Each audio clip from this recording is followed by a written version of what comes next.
Okay, Jamie Golden. You and I, we both saw This Is Where I Leave You, and we both want to talk about it because we have feelings and opinions. We have feelings and opinions. First, let me ask you this. Did you read the book? I did read the book. What were your impressions of the book?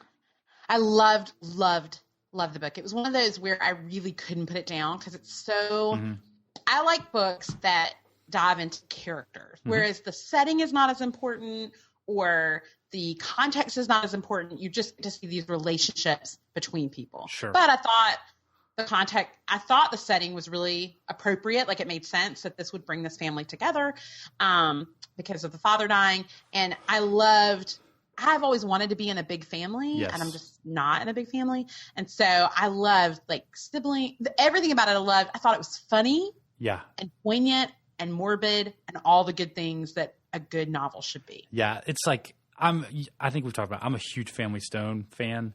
Like, this is big family pornography, basically. Like, it hits all those beats, like, that you want to hit when you're talking about stuff and you're making people wistful about wanting more siblings and more dysfunction in their family. Is it a book that you feel good, or you would be like, totally read this, friend of mine, that is going to now evaluate my decision making? Yes. No, I've recommended it many times. Really? And you felt really good about it? I did. I said, now I always have to preface, especially if I know the person, sometimes people are looking for, like, a nicely tied bow at the end of a book. Sure. And I feel like this book does not do that. Yeah. Cause I feel like not a lot, I mean, it's a successful book, but a lot of it concerns sex, and I feel like it doesn't end the way most people like endings. Yeah, it's not just it's not a super happy ending for all the characters involved.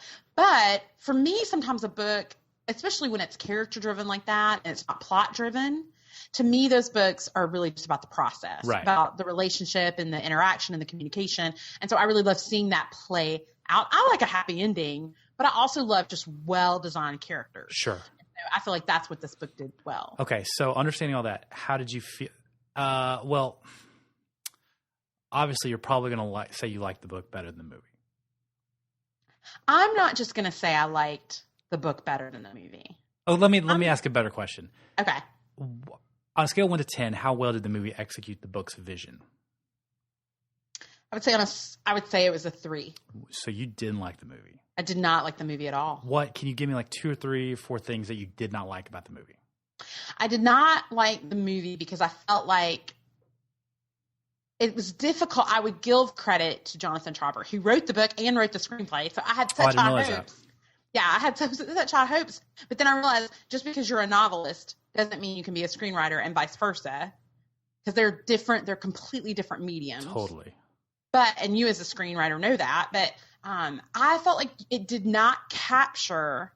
And what was crazy is you have these great characters and you have these great actors, and you should have been able to bring that together and have a great film. And it was like there was this huge chasm in the middle that you just could not bridge it. And I just don't think it should have been made into a movie, honestly, because it was I saw it with my wife. Yeah, well, because I was really interested in how someone who didn't read the book would see it, and like she was just real unsure about like the characters, like why did they do that? Like, why is that relationship like that? What's the motivation there? I think the problem is, and this is, I'm not breaking any ground here, but like books, you get the benefit of subtext, and you get like the narrator, and you get like all the stuff that in movies are forced to be done in exposition. Like the movie or the scene where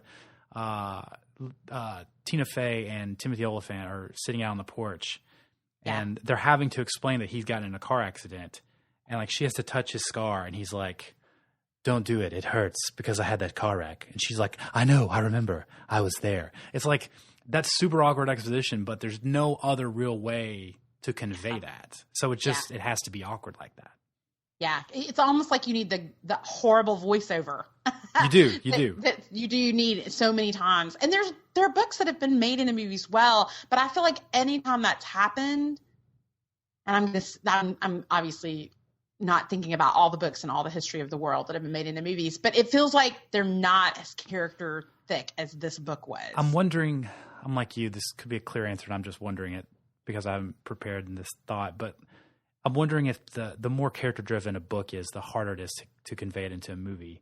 and the more plot driven a book is, the easier it is, because those are mostly visual things you can showcase and like perpetuate in a film. Whereas the stuff with the brothers and like why Corey Stoll and Jason Bateman, there was all like they didn't even have time to get into it, and it wouldn't have fit. But like, I don't know that there's any way they could have conveyed all that in the movie. Well, we asked, like, this question came up on Twitter because we were asked what we thought of the movie. And Laura McClellan, a great friend of the show, she saw it and she had not read the book. And she said, I saw it and enjoyed it, but I haven't read the book. I asked her to give a scale of 1 to 10. She said an 8. I liked the tone of it. I thought Tina Fey in particular was great, but liked them all. Oliphant reminds me of Riggins. He does. Oh my gosh, Justified. Come on. He's so great. And then she said, keep in mind, I know very little about film and have seen very few popular movies. I watch exclusively happy movies or movies intended for children. Totally fair. Totally fair. If you fall into Laura's category, then you would probably really enjoy this film. Yes. I thought Tina was grossly underused in this film. Like, I feel like she's so fantastic. Here's the thing, though. You could see the seams on her dramatic capabilities. Like, anytime they asked her to cry, which I think was twice, it was like I needed to look away because it was really uncomfortable. Yeah, which I think that would be true for me. Like, anytime I cried, sure, people Jamie, have all been but like, you're not a self-employed actress who makes millions of dollars. I know, she's really better. But I felt like the character was not even fleshed out enough. Like, because in my mind, it's her and Jason Bateman. Like, they are the ones that should have been able to carry this. Yeah. And I just didn't feel like they did. I feel like Sean Levy was the mistake, the director. I think that was the mistake. Because you had a guy who he is best known for Night at the Museum and what's the date movie with Tina Fey and Steve Carell? You're doing it again. I know what you mean, and I refuse to Google it.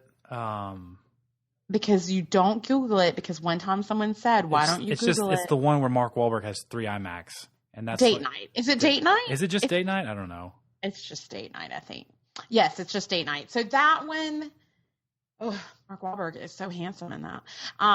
Sean Levy, that's his wheelhouse. So, like, I feel like trying to do a dramatic family piece that's just supposed to be threaded with humor, it just failed. I liked the actors in it. I just didn't feel like it did the material justice. Here's the thing, though. I think if I could separate my book experience and my expectations, I think I would have really enjoyed it. And I think I kind of did still, because there were some moments of, like, resonance.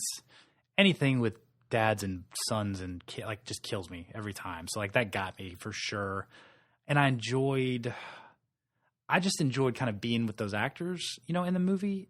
But I think I can't separate the book experience I had, so there was still disappointment. That's a great point, because I will say it doesn't matter what Jason Bateman does. I'm always happy just to be in the room with him. For sure. Like, he can do Identity Thief, which is a really bad movie. And I just like that he's there. Yeah. I think that's so great that you're here with us. I think this role was like in his wheelhouse. Yeah. No, I think it was definitely something he could. I just think somebody failed. An editor failed. I know. I just think it wasn't meant to be. Like, it's not supposed to be a movie. It's supposed to be a book. There's too much going on. Let me ask this. You recommend the book? So I totally recommend the book. Did the book handle the Rose Byrne character differently? It did. Okay. Because Rose Byrne ruins everything. Total disagreement. She ruins everything. I think we're on the peak. We're on the cusp of a Rose Byrne bubble coming and lasting for a while. You know why? Because finally, we're going to have Emily Blunt stop having a baby and get out to acting again and have her take back her crown. Being available and in movies is a skill, and she has not shown that she has that yet. You do notice that Rose Byrne, we never let her have her Australian accent because it's the worst. No, and The Neighbors, that's what made that movie. I can't believe we disagree this much about it. I just do not enjoy her. What did you – give me like 2 high points, 2 low points for the movie. Like, for me, Adam Driver – I'm so ride or die for that dude. I know people are probably tired of hearing it, but he was awesome in it. It's so weird. He's got this weird – I was watching and I thought, I wonder – what do I like so much about him? He kind of looks weird. So he's off – he's already like off rhythm of what you would expect, right?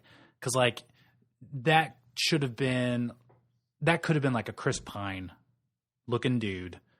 And then it still would have served the purpose and it would have been fine, right? But like you get this weird kind of looking dude and he doesn't fit your expectation. And then like his delivery of things it is just, it's a different rhythm. It's like different beats that you're not ready for. And it makes you look up and be like, whoa, what was that? Like, I don't understand. Not big enough to be like, oh my gosh, I can't believe he did that thing. It's just little tiny small things that make you enjoy his performance.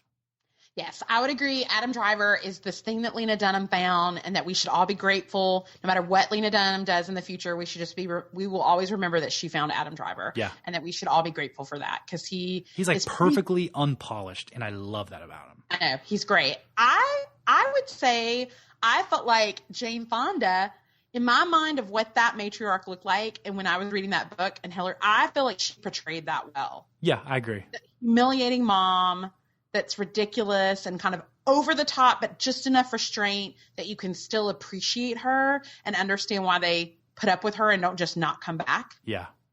I really thought Jane Fonda did a good job. I like Jane Fonda. I like Jane Fonda in Newsroom. I like Jane Fonda. I don't normally like Jane Fonda, but she was good in this. I didn't love Corey Stoll in it, and I'm really not loving him on The Strain. I'm a little down on him. But Dax Shepard, you felt like he was good, right? Honestly, I think he should have gotten more time, because they didn't really flesh out the awfulness of his character, and I feel like he was great. I don't know. Maybe I'll just save this, but save it for recommendation. But he was pretty good.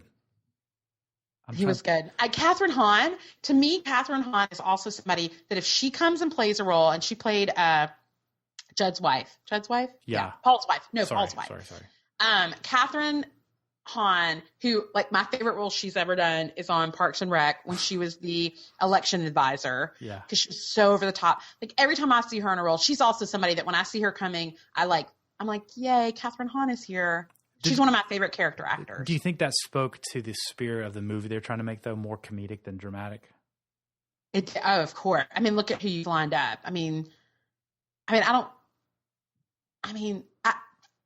I don't know. Connie Britton felt out of place to me, to be honest. She did, but she didn't act out of place. Like, I thought she was great. Yeah, that was the one role where I was like, eh.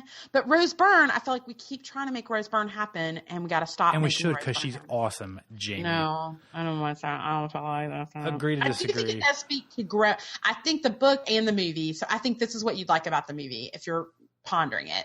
It does speak so much truth about growing up, your relationship with your parents, your relationship as an adult with your family members, and how that can be such an awkward, weird, but wonderful relationship. Yeah. I think the movie does speak to that really well. Absolutely. I would still recommend it, honestly. I still would. I would not. I would say hold that mother back till it's a red box. That's fair. And done. That's fair.